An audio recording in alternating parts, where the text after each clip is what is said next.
అందరినీ భాగస్వాములు చేయాలనే ఉద్దేశంతో ఈ రైస్ కార్డుల ప్రక్రియ ప్రారంభించడం జరిగింది.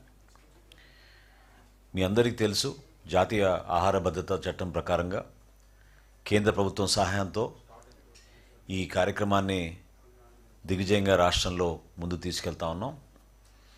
కేంద్ర ప్రభుత్వం 60% రైస్ కార్డులకి సహాయం అందిస్తుంటే రాష్ట్ర ప్రభుత్వం 40% పౌరులకి ఈ శాఖ ద్వారా మేము అందించగలుగుతున్నాం.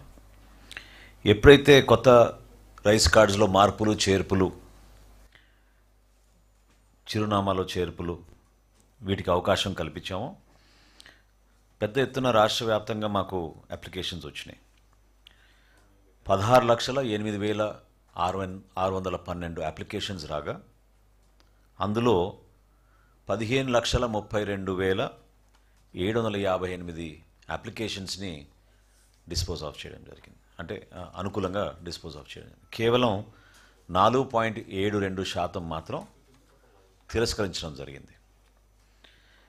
సో దీనివల్ల ఈ ప్రక్రియ ద్వారా కొత్తగా 9,87,644 మందికి రేషన్ కార్డులో వాళ్ళ పేర్లు నమోదు చేసుకునే అవకాశం కూటమి ప్రభుత్వం కల్పించింది.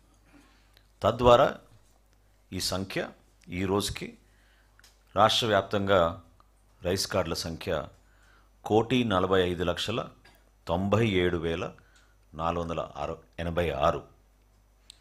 సభ్యులతో కలుపుకుంటే 4,29,79,897 మంది.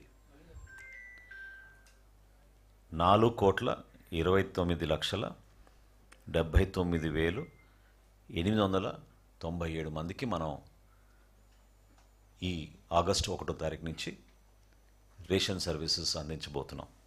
ఇందాక నేను మీతో అన్నట్టు ఇందులో కేంద్ర ప్రభుత్వం అందించేది 2,68,23,200 మందికి అయితే రాష్ట్ర ప్రభుత్వం 1,61,00,000 మందికి 56,697 మందికి రాష్ట్ర ప్రభుత్వం అందించబోతోంది.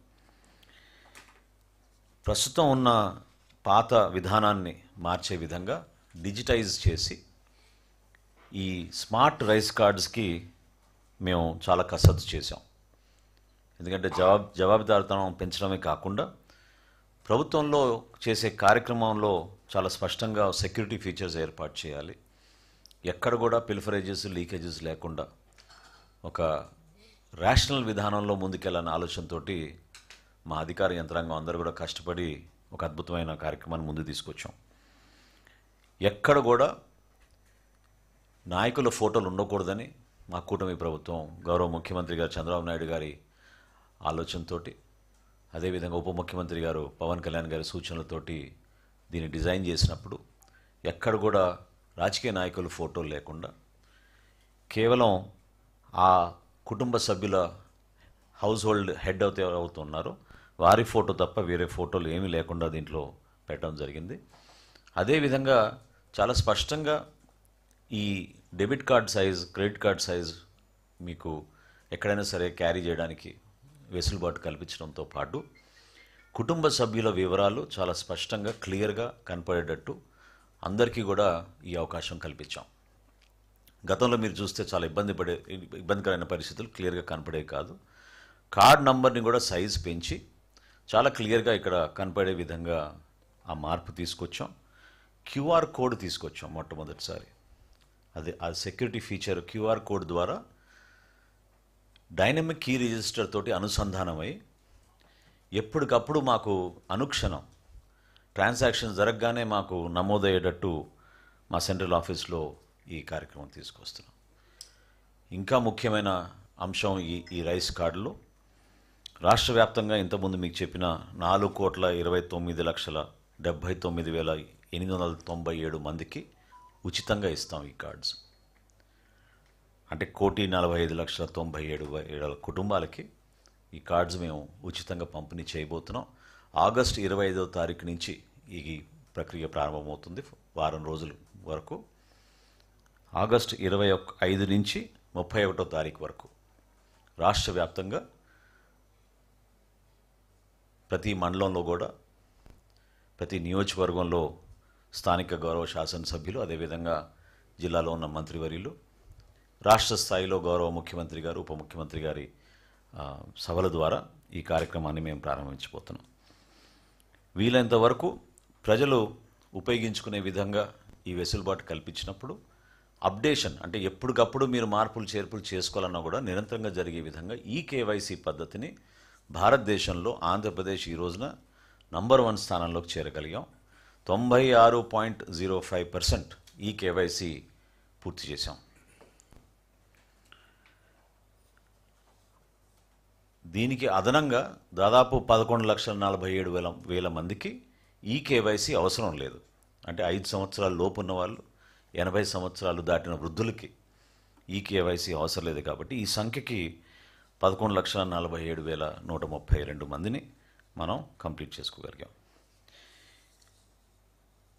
ఈ QR code based smart cards వచ్చిన తర్వాత రాష్ట్ర వ్యాప్తంగా ఉన్న 29,796 రేషన్ షాపుల్లో 1వ తారీఖు నుంచి 15వ తారీఖు వరకు ఉదయం 8 నుంచి 12 వరకు, సాయంత్రం మళ్ళీ 4 గంటల నుంచి 8 వరకు రేషన్ సరఫరా చేసేటట్టు ఖచ్చితంగా ఆ సమాచారం కూడా చాలా క్లియర్గా డిస్ప్లే చేసేటట్టు మేము ఒక పద్ధతి ప్రకారంగా చేసుకుంటూ ముందుకు వస్తున్నాం.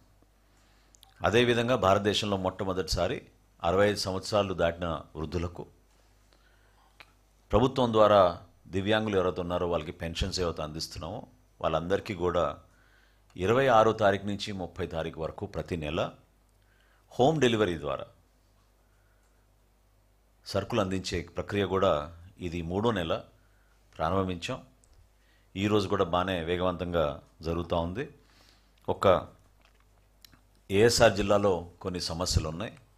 వాటి గురించి ప్రత్యేకంగా కమిషనర్ గారు, నేను ఈ వచ్చే వారం మేమే ఫిజికల్గా పర్యటించి ఆ సమస్యల పరిష్కారం కోసం ప్రభుత్వం నుంచి తీసుకోవాల్సిన చర్యల గురించి తప్పకుండా మేము తీసుకునే మార్పు తీసుకొస్తాం.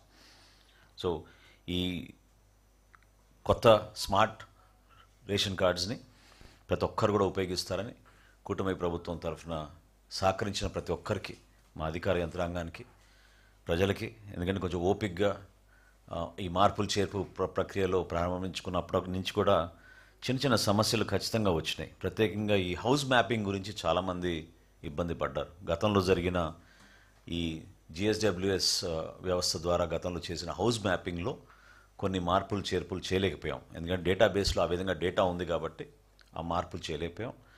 కానీ ఎడిషన్స్ కానివ్వండి, డిలీషన్స్ కానివ్వండి, చేంజ్ ఆఫ్ అడ్రస్సెస్ కానివ్వండి, జెండర్ చేంజ్ కానివ్వండి, వీటిని ఎక్కడ కూడా మేము కాంప్రమైజ్ కాకుండా ఇందాక నేను మీకు ఇచ్చిన లెక్క ప్రకారంగా దాదాపు కొత్తగా మనం అవకాశం కల్పించి ప్రత్యేకంగా 9,87,644 మందికి మనం ఈ రైస్ కార్డ్స్ ద్వారా వాళ్ళకి ఆ వెసులుబాటు కల్పించగలిగామని ఈ సందర్భంగా చెప్పుకుంటున్నాను. రెండో విషయం మీ అందరి దృష్టికి తీసుకొచ్చేది దీపం పథకం. మొదటి దశలో అంటే నవంబర్ దీపావళి నుంచి ప్రారంభించిన కార్యక్రమం మార్చి వరకు రాష్ట్ర వ్యాప్తంగా మీరు అందరూ కూడా చూశారు. చాలా ఒక సిస్టమేటిక్ విధానంలో ఎక్కడ కూడా పిల్ఫరేజ్ లేకుండా, లోపం లేకుండా చాలా డిజిటల్గా జరగాలన్న ప్రక్రియతోటి కేంద్ర ప్రభుత్వంతో అనేక సందర్భాల్లో చర్చలు జరిపి ఈ 3 ఆయిల్ కంపెనీస్ హెచ్పిసిఎల్, ఐఓసిఎల్, బీపీసీఎల్తో అనుక్షణం ప్రతి వారం కూడా మేము సమీక్షలు చేసుకుంటూ మొదటి విడతలో 97,59,000 మందికి ఉచితంగా దీపం గ్యాస్ పథకం కింద అందించడం జరిగింది. 764 కోట్ల రూపాయలు మొదటి దశలో మనం రాష్ట్ర వ్యాప్తంగా బెనిఫిషరీస్ అందరికీ వారి ఖాతాలోకి జమ చేశాం. రెండో విడతలో ప్రస్తుతం జరుగుతోంది, ఇంకా 3 రోజులు ఉన్నాయి. రెండో విడతలో ఈ రోజు వరకు జరిగిన డెలివరీస్, గ్యాస్ సిలిండర్ డెలివరీస్ ఈ రోజు వరకు 93,46,000 మంది. ఇప్పుడు వరకు మేము అమౌంట్స్ క్రెడిట్ చేసింది వాళ్ళ ఖాతాల్లోకి 747 కోట్ల రూపాయలు. ఇంకొక 35 కోట్లు అడ్వాన్స్గా ఇంకా కంపెనీల దగ్గరే ఉంది. సో మీ అందరి ద్వారా నేను రిక్వెస్ట్ చేసేది ఏంటంటే రాష్ట్ర వ్యాప్తంగా ఎవరైతే లబ్ధిదారులు ఉన్నారో దీపం 2 పథకం ద్వారా దయచేసి దాన్ని వినియోగించుకోమని, ఈ 3 రోజులు మీరు రెండో విడతలో కూడా ఆ సిలిండర్స్ తీసుకునే అవకాశం ఉంది కాబట్టి ఎవరైతే తీసుకోలేదో దయచేసి మీరందరూ కూడా దీపం 2 పథకం కింద ఇమీడియట్గా బుకింగ్ చేసుకునే డెలివరీ ప్రక్రియ 31వ తారీఖు లోపు చేసే విధంగా మీరు ఈ కార్యక్రమాన్ని ముందు తీసుకెళ్తారని మనస్ఫూర్తిగా కోరుకుంటూ, ఇందులో ఇంకొక కొత్త సంస్కరణ మేము తీసుకొచ్చాం మొట్టమొదటిసారి. అదేంటంటే గౌరవ ముఖ్యమంత్రి గారి ఆలోచనల మేరకు డైరెక్ట్గా వాళ్ళ ఖాతాల్లోకి మనం డబ్బులు జమ చేసే విధంగా ఒక ప్రక్రియ ప్రారంభించమని చెప్పారు. దానికి అనుకూలంగా ఎన్టీఆర్ జిల్లాలోను, కృష్ణా జిల్లాలోనూ ఒక పైలట్ ప్రాజెక్టుగా 4281 లబ్ధిదారులను గుర్తించి పంజాబ్ నేషనల్ బ్యాంక్ ద్వారా మేము డిజిటల్ వాలెట్, అంటే డైరెక్ట్గా వాళ్ళ స్మార్ట్ ఫోన్ నుంచే పేమెంట్ జరిగేటట్టు ఈ గ్యాస్ ఏజెన్సీస్కి ఒక పైలట్ ప్రాజెక్ట్గా మేము భారతదేశంలో మొట్టమొదటిసారి మన డిపార్ట్మెంట్ నుంచి మనం ప్రారంభించాం. అది ఇప్పుడు వరకు సుమారు 30% మంది దాన్ని ఉపయోగించుకున్నారు. పూర్తి వివరాలు నేను మీకు ఆ సంఖ్య చెప్తాను. 30% వరకు ఉపయోగించుకున్నారు. ఇంకా కొంతమంది యాప్ డౌన్లోడ్ చేసుకోలేకపోయారు వాళ్ళు. కానీ ఈ 4000 మంది ఎవరైతే ఈ డైరెక్ట్గా డిజిటల్ వాలెట్ ద్వారా ఈ సర్వీస్ని వినియోగించుకునే వాళ్ళని ముందుకు వచ్చారు, వాళ్ళందరినీ కూడా ప్రోత్సహించుకుంటూ ఈ నెలలో వారికి కూడా డైరెక్ట్గా ఈ అమౌంట్ క్రెడిట్ అయ్యే విధంగా మేము ఈ ప్రక్రియ చేపట్టాం. ఇప్పుడు వరకు ఈ 4281 మందిలో 1384 మంది ఆల్రెడీ దీన్ని ఉపయోగించుకున్నారు.